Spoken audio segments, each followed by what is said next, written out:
Vous avez envie d'apprendre des techniques de jardinage respectueuses de l'environnement ou de vous lancer dans un projet professionnel, mais vous ne savez pas comment vous y prendre? Eh bien, l'association Les Permaculteurs à Montpellier vous donne des clés. À sa tête, Jeanne.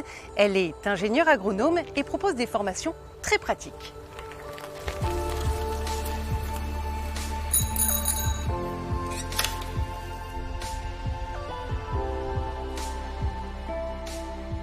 Bonjour Jeanne. Bonjour. Vous cultivez en permaculture. C'est quoi pour vous la définition de la permaculture? Je pense que c'est vraiment d'aller imiter les processus naturels. C'est de se dire, ok, la nature, elle fonctionne, il n'y a personne qui arrose, il n'y a personne qui met des engrais, personne met des intrants, et pourtant elle pousse très bien. Et on se rend compte que les milieux les plus fertiles, c'est les milieux forestiers. Et de se dire, comment fonctionne une forêt et comment on peut réintégrer en fait les outils qu'a la forêt au sein de notre potager. Comment tu vois que c'est une forêt? Pourquoi tu dis que c'est une forêt? Ah, parce qu'il y a des feuillages, le sol est couvert. Ouais, dans un milieu type forestier, on observe déjà plein de plantes différentes. D'accord. Ici, on a du Baptisis des teinturiers. Ça, on s'en servait pour faire des teintures au Moyen-Âge. Donc ça, est-ce que vous savez de quelle famille de plantes c'est? C'est compliqué là. C'est la famille des Fabacées. Exactement. Et les Fabacées, elles ont une capacité, c'est de fixer l'azote de l'air et de le produire dans le sol au niveau de ses racines. C'est ce qu'on appelle les engrais verts. Ah, mais l'engrais vert, c'est la même chose qu'on va mettre après ce qu'on a mis sur la butte. C'est ce qu'on a semé hier à la volée. Jeanne, ici, qu'est-ce qu'elle nous apprend, cette forêt? Ce qu'on peut observer, c'est ce qu'on appelle la bio-indication des plantes. Donc une plante isolée, elle ne nous apprend pas grand-chose à part ce qui se passe vraiment sous ses racines. Mais ici, on se rend compte, avec la quantité d'arbres de Judée qu'on a, il y a une information qu'on peut lire avec ça.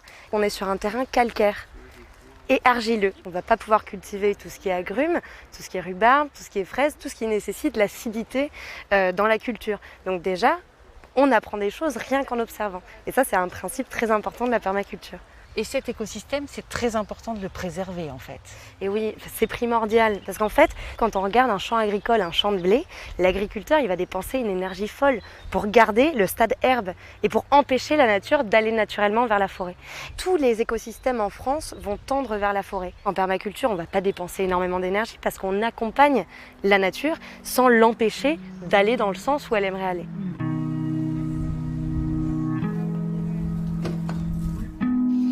Donc on va semer des potimarrons dans cette butte.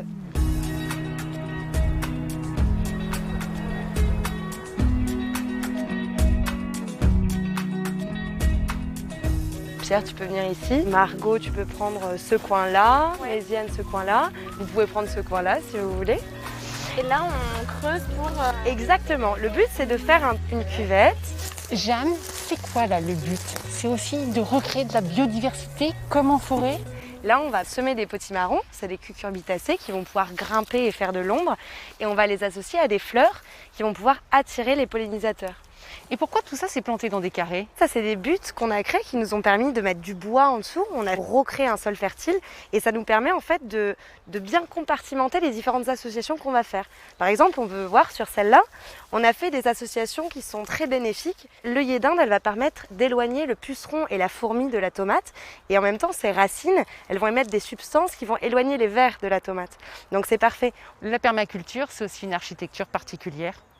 Exactement, c'est ce qu'on appelle le design en permaculture. C'est comment on va aménager l'espace pour que tous les éléments fonctionnent bien entre eux. Parfois, il faut attendre 1 an pour vraiment bien s'implanter sur un terrain, voir comment il fonctionne, quels sont les vents dominants, voir les saisons qui évoluent. Et à partir de toutes ces observations, on va pouvoir vraiment délimiter différentes zones. La zone 1, c'est la zone du potager, c'est là où on passe le plus de temps chaque jour.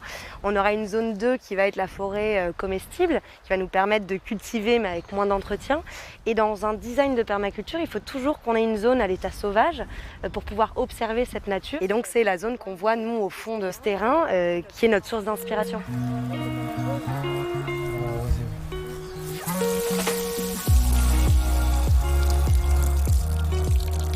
Pourquoi vous êtes venu faire cette formation?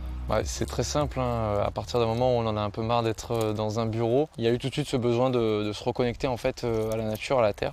Je n'avais jamais planté de radis de ma vie et j'ai planté des radis. Et maintenant j'ai fait ma première récolte et j'ai trouvé que ça donne une sensation incroyable, voilà, tout simplement. Moi, c'est via Pôle emploi. J'étais intéressée par la permaculture, etc. et on m'a proposé cette formation. Je vends des box en fait de petits déjeuners et le principe c'est de mettre des produits beaucoup plus naturels, beaucoup plus sains pour proposer des alternatives aux produits très transformés. Bon, je suis arrivé là parce que j'ai toujours eu un rapport du coup à la terre un petit peu, dans le sens où mes grands-parents sont agriculteurs, donc j'ai voulu me reconnecter un petit peu à toutes ces racines. Et je me suis tout de suite investi du coup dans l'association et j'ai eu envie de suivre cette formation pour pouvoir approfondir les connaissances.